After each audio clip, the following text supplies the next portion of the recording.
எங்களை அன்பும் மாதருமாய் நேசித்து வழிநடத்துகிற நல்ல பிதாவே, இங்கே கூடி வந்திருக்க எல்லாரையும் கண் நோக்கி பாருமாண்டவரே. குறிப்பாக இந்த காணொளி வழிபாடை நிகழ்த்துவது கிருபை செய்யும் கொடானுக்கு நன்றி சப்பா. அப்பா, இதை காணும் அனைவருக்கும் இது பயனுள்ளதாக இருப்பது கிருபை செய்யுங்க. இதை நிகழ்த்துவதற்கு நீங்கள் தந்த கிருபைக்காக கொடானுக்கு நன்றி சப்பா. இங்கே வந்திருக்க எல்லாரையும் ஆசீர்வதிங்க. இயேசு கிறிஸ்துவின் நல்ல பிதாவே, ஆமென்.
மண்ணுக்காக மாணிக்கத்தை விட்டிட மாட்டேன், வேறும் மண் உன்னுக்காக மாணிக்கத்தை விட்டிட மாட்டேன்.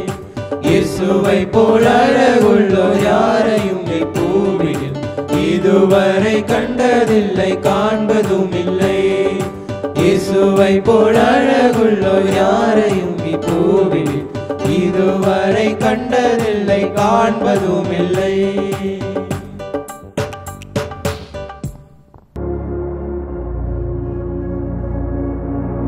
கடவுளுடைய நாமம் மகிமைப்படுவதாக. இன்றைய நாளுக்காக தியானத்துக்காக கொடுக்கப்பட்ட பகுதி மத்தேயு 22ஆம் அதிகாரம் வசனங்கள் 34 தொடங்கி 39 முடிய. அவர் சதுசேயரை வாயடித்தார் என்று பரிசேயர் கேள்விப்பட்டு அவரிடத்தில் கூடி வந்தார்கள். சோதிக்கும்படி, போதகரே, நியாயப்பிரமாணத்திலே எந்த கற்பனை பிரதானமானது என்று கேட்டான்.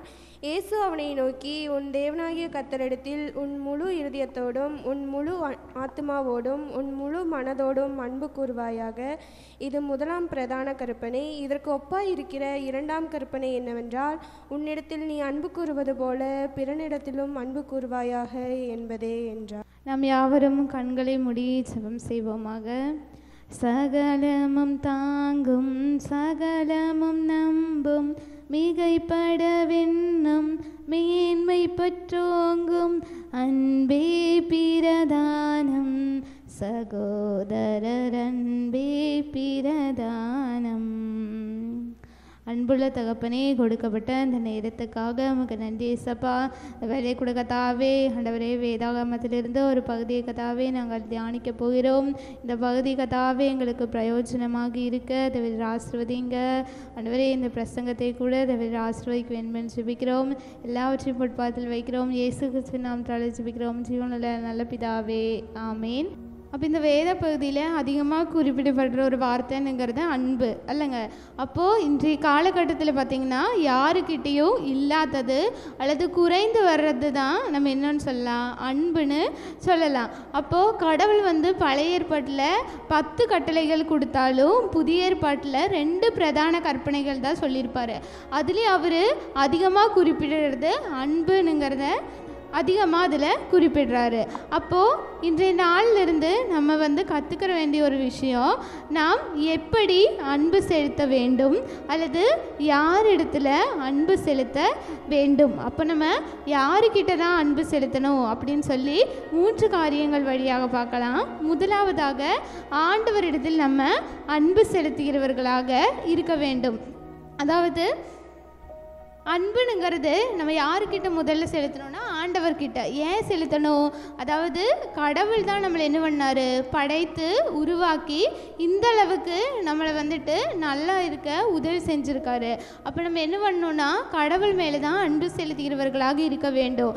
அதாவது நம்ம சொல்லுவோம், என் வீடு, என் குடும்பம், என் மனைவி, என் பிள்ளைகள், அதில் மட்டுமே என்ன ஆகுதுங்க, அன்பு நம்ம காணிக்கிறோம். ஆனால் நம்ம என்ன பண்ணுறோம், நம்மளை படைத்து உருவாக்கின கடவுள்கிட்ட நம்ம அன்பு செலுத்தாமல் விட்டுறோம். அப்போது கடவுள் எரேமியா 1:5 சொல்லியிருக்காரு, நம்ம பிறக்கிறதுக்கு முன்னாகவே கடவுள் நம்மளை அறிந்திருக்கிறேன் அப்படின்னு சொல்கிறாரு. அப்போ நம்ம என்ன பண்ணோம், நம்மளை அறிஞ்சு இந்த அளவுக்கு நம்மளை ஆசீர்வதிக்கிற கடவுள் மேலே நம்ம அன்பு செலுத்துகிறவர்களாக காணப்படணும். அது மட்டும் இல்லாமல் இந்த காலகட்டத்தில் பார்த்திங்கன்னா ஒரு பர்த்டே விஷ் ஆகட்டும், ஒரு வெட்டிங் விஷ் ஆகட்டும், நம்ம என்ன பண்ணுவோம், நம்ம அதிகாலையில் நினச்சோன்னா நம்ம ஜெபம் கூட பண்ண மாட்டோம். முதல் நம்ம என்ன பண்ணுவோம், மற்றவங்களுக்கு விஷ் பண்ணுவோம். அப்போ கடவுள் என்ன சொல்கிறாருன்னா, அப்படி அதிகாலையில் எழுந்து நம்ம ஆசீர்வாதம் சொல்கிறது என்னங்க, அது ஒரு சாபமாக தான் இருக்குது. அப்போ நம்ம என்ன பண்ணோம், அதிகாலையில் என்ன கடவுளை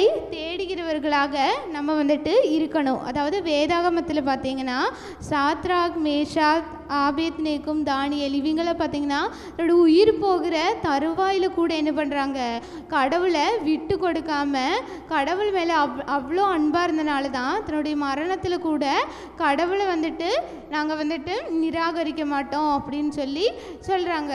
அப்போது நம்மளே என்ன பண்ணணும், அவங்கள மாதிரி ஒரு தேவைக்காக மட்டும் நம்ம ஜெபிக்கும்போது, கடவுளே நான் வந்து உங்கள் பிள்ளை அப்படின்னு சொல்லி அந்த நேரத்தில் மட்டும் ஒரு தேவைக்கு மட்டும் நம்ம கடவுள் மேலே அன்பு செலுத்தாமல் நம்ம முதல்ல கடவுள்கிட்ட அன்பு செலுத்தியவர்களாக இருக்கணும். அப்போ முதலாவதாக ஆண்டவரிடத்தில் அன்பு செலுத்தணும். அப்போது இரண்டாவதாக அடுத்தவரிடத்தில் அல்லது அடுத்து உள்ளவரிடத்தில் அன்பு செலுத்தியவர்களாக இருக்கணும். அப்போ முதலாவது நம்ம சொன்னோம் ஆண்டவரிடத்தில் அன்பு செலுத்தணும் சொன்னோம். இரண்டாவதாக அடுத்தவரிடத்தில். யாருங்க அந்த அடுத்தவரிடத்தில்? அதுக்கப்புறமா கடவுளுக்கு அப்புறமா நம்மளை யார் சொல்லுவோம்? நம்மளுடைய அப்பா அம்மா, நம்முடைய தங்கை அண்ணன் தங்கச்சி, இவங்களை எல்லாத்தையும் நம்ம என்னன்னு சொல்லுவோம்? அடுத்தவரிடத்துல இல்லைங்க, நம்ம கூட இருக்கிறவங்கன்னு சொல்லுவோம். அப்போ நம்ம என்ன பண்ணணும்னா அடுத்து உள்ளவங்க கிட்ட நம்ம அன்பு செலுத்துகிறவர்களாக இருக்க வேண்டும். அதுக்கு எடுத்துக்காட்டாக தான் வாழ்ந்துட்டு போயிருக்காரு நம்மளுடைய இயேசு கிறிஸ்து. அதாவது நம்ம சொல்லுவோம் இயேசு கிறிஸ்து பிறந்து 12 வயசுலேருந்து 30 வயசு வரைக்கும் அவர் என்ன பண்ணார்னா தன்னுடைய தகப்பனுக்கும் தாய்க்கும் கீழ்ப்படிந்து தான் இருந்தார். அதாவது அவங்களுக்கு ஒரு அன்பு மகனாக, அவங்க மேலே கூடுதல் அன்பு செலுத்துகிற ஒரு மகனாக தான் இருந்தாருன்னு சொல்லலாம். இது கூட விடுங்க, அவர் சாகும் தருவாயில் கூட என்னுடைய தாய் மேலே வச்சிருக்கிற அளவு கடந்த அன்புனால தான் என்ன பண்ணுறாரு, கடைசி காலத்தில் எங்கள் அம்மாவை யார் பார்த்துக்குவாங்கன்னு சொல்லி தன்னுடைய அன்பு சீஷன் கையில் வந்து தன்னுடைய தாயை ஒப்படைச்சிட்டு போகிறாங்க. ஆனால் இந்த காலத்தில் எப்படி இருக்குது, ஒருவேளை நமக்கு பெற்றோர்கள் மேலே அன்பு கூடுனால தான் முதியோர் இல்லங்கள் வந்து கூடிட்டு இருக்குதா அப்படின்னு நான் உங்ககிட்ட கேட்டுக்கிறேன். அதாவது அன்பு குறைந்துட்டு வரனால தான் முதியோர் இல்லங்கள் எல்லாம் கூடிட்டு வருது. அதாவது இந்த கதையை நீங்கள் கேட்டிருப்பீங்க. ஒரு மகனை ஒரு அப்பாவும் அம்மாவும் தத்தெடுத்து வளர்த்துவாங்க. அந்த மகன் வளர்ந்ததுக்கப்புறமா அவங்க அம்மா இறந்து போயிடுவாங்க. ஒரு கட்டத்தில் அந்த பையனுக்கு கல்யாணமெல்லாம் ஆனதுக்கப்புறமா அவங்க அப்பா தொல்லையாக இருக்கிறாருன்னு சொல்லி அவங்க அப்பாவை கொண்டு போய் ஒரு முதியோர் இல்லத்தில் சேர்த்துருவாங்க. அந்த முதியோர் இல்லத்துக்கு பக்கத்தில் தான் ஒரு அனாதை இல்லை இருக்கும். அப்போது ஒரு நாள் இவன் வந்து அவங்க அப்பாவை சேர்த்துறதுக்காக அந்த முதியோர் இல்லத்துக்கு போகும்போது ஒரு சிஸ்டர் கடந்து வருவாங்க. வந்ததுக்கப்புறமா அந்த பையனோட அப்பாட்ட பேசிகிட்டு இருப்பாங்க. பையன் போய் கேட்பான், சிஸ்டர் உங்களுக்கு எங்கள் அப்பாவை முதல்லேன்னு தெரியுமான்னு கேட்கும்போது சிஸ்டர் சொல்லுவாங்க, ஆமாம், கொஞ்ச காலத்துக்கு முன்னாடி இந்த வயசானவரும் அவங்க மனைவியும் வந்து தான் குழந்தை இல்லைன்னு சொல்லி இங்கே ஒரு குழந்தைய வந்துட்டு தத்தெடுத்துட்டு போனாங்கன்னு சொல்லுவாங்க. அப்போ தான் அந்த மகனுக்கு வந்துட்டு உணர்ந்து கொள்வான். அதாவது அனாதையான அவனை அவங்க அப்பாவும் அம்மாவும் ரொம்ப கஷ்டப்பட்டு அன்பாக வந்துட்டு வளர்த்துனாங்க. ஆனால் அந்த பையன் வளர்ந்ததும் அன்பு இல்லாமல் தன்னுடைய சொந்த தகப்பனை கொண்டு வந்து இங்கே முதியோர் இல்லத்தில் விட்டான் அப்படின்னு சொல்லி அவன் வந்துட்டு வருந்துவான். அப்போ நம்மளும் என்ன பண்ணோன்னா நம்மக்கிட்ட அடுத்து உள்ளவர்கள் இடத்தில் தன்னுடைய தகப்பன்கிட்டையும் தாய்கிட்டையும் தன்னுடைய சகோதரர்கள்கிட்டையும் அன்பு செலுத்துகிறவர்களாக இருக்க வேண்டும். அப்போது நம்ம என்ன பண்ணுறோன்னா நம்ம கூட இருக்கிற அப்பா அம்மா தங்கை அண்ணாலாம் தெரியாது, ஆனால் எங்கேயோ ஒரு மூளை இருக்கிற, அதாவது இன்ஸ்டாகிராமு ஃபேஸ்புக்கு அது வழியாக வர ஃப்ரெண்ட்ஸுகளுக்கு நம்ம என்ன பண்ணுவோம், ரிக்வெஸ்ட் பண்ணி பேசிகிட்டு இருப்போம்ல. நம்ம கூட இருக்கிறவங்கள விட யாரோ தெரியாதவங்க கூட தான் நம்ம என்ன பண்ணுவோம், அதிகமாக அன்பு செலுத்துகிறவர்களாக இருப்போம். அப்போ நம்ம அப்படி இருக்காமல் நம்ம ஆண்டவர்கிட்ட எப்படி அன்பு செலுத்துகிறோமோ அதே மாதிரி தான் நம்ம அடுத்தவர்களிடத்திலும் அன்பு செலுத்துகிறவர்களாக இருக்க வேண்டும். அப்போ மூன்றாவதாக அனைவரிடத்திலும் அன்பு செலுத்த வேண்டும். அப்போ முதலாவதாக நம்ம ஆண்டவர்கிட்ட அன்பு செலுத்தணும், இரண்டாவதாக அடுத்து உள்ளவர்களிடத்தில் அன்பு செலுத்தணும், மூன்றாவதாக அனைவரிடத்திலும் அன்பு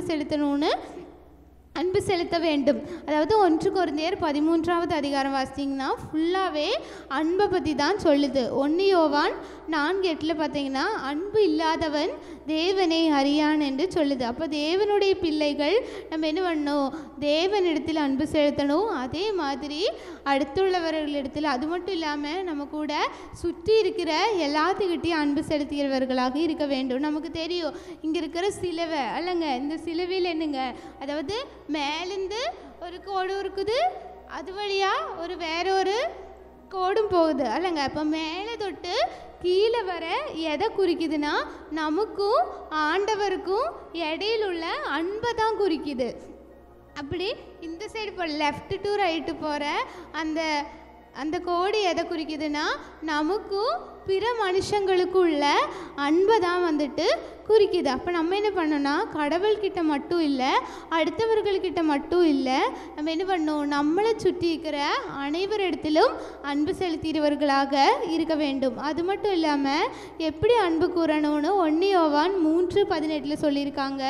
கிரியைனாலும் உண்மையினாலும் அன்பு கூற வேண்டும். அதாவது உண்மையாக மற்றவங்க கிட்ட அன்பு கூறுகிறவர்களாக இருக்க வேண்டும். அப்போ இந்த அன்பில்லாத உலகத்தில் நம்ம என்ன பண்ணணும், அன்பு செலுத்த வேண்டும். கிறிஸ்தவர்களாகி நாம் அன்பு செலுத்த வேண்டும். அப்போ யாருக்கிட்ட தான் அன்பு செலுத்தணும்னா, முதலாவதாக நம்மை படைத்த ஆண்டவரிடத்தில் அன்பு செலுத்தியவர்களாக இருக்கணும். இரண்டாவதாக அடுத்துள்ளவரிடத்தில் அன்பு செலுத்தியவர்களாக இருக்கணும். மூன்றாவதாக அனைவரிடத்திலும் அன்பு செலுத்தியவர்களாக இருக்க வேண்டும். அப்படி இப்படிப்பட்ட வாழ்க்கை வாழ, அன்பான வாழ்க்கை வாழ தேவன் அழைக்கிறார். ஆமீன். நம்ம யாரும் செவன் செய்வோமாக. அன்புள்ள தகப்பனே, கொடுக்கப்பட்ட இந்த வார்த்தைக்காக நமக்கு நன்றி ஏசப்பா. இந்த வார்த்தை போல நாங்களும் பிறனிடத்திலும் உம்மிடத்திலும் கதாவே அன்பு செலுத்தியவர்களாக இருக்க ஆசீர்வதிங்க. எல்லாவற்றையும் பொறுப்பாத்தில் வைக்கிறோம். இயேசு கிறிஸ்து நாமத்தால் ஜெபிக்கிறோம் ஜீவனில் நல்ல பிதாவே. பரிசுத்தமும் கிருபை நிறைந்த எங்கள் அன்பின் பரலோக பிதாவே, இந்த வாலிபர் கோடிகள் எங்களை ஒன்றாய் கூடி சேர்த்ததுக்காக உங்களுக்கு நன்றி செலுத்துகிறோம் ஏசப்பா. நாங்கள் உம்முடைய வார்த்தையை கேட்டு உம்முடைய அன்பை பற்றி சிந்திக்க இந்த நேரம் எங்களுக்கு வழங்கியதற்காக உங்களுக்கு நன்றி செலுத்துகிறோம். தேவனே, எங்கள் உள்ளங்களில் உமது அன்பை நிரப்பி எங்களை மற்றவர்களுக்கு ஆசீர்வாதமாக மாற்றிடும். நாங்கள் தியாகம் செய்யும் மனப்பான்மையோடும் மன்னிக்கக்கூடிய இதயத்தோடும் உண்மையான அன்போடும் வாழவும் இயேசுவை போல நடந்து கொள்ளவும் எங்களுக்கு உதவிடும். இன்று நாங்கள் கேட்ட வார்த்தை எங்கள் இதயங்களில் நிலைக்கட்டும். எங்கள் வாழ்க்கையில் மற்றவர்களுக்கு தேவனுடைய அன்பை காண்பிக்கும்படி எங்களை வழி நடத்தும்.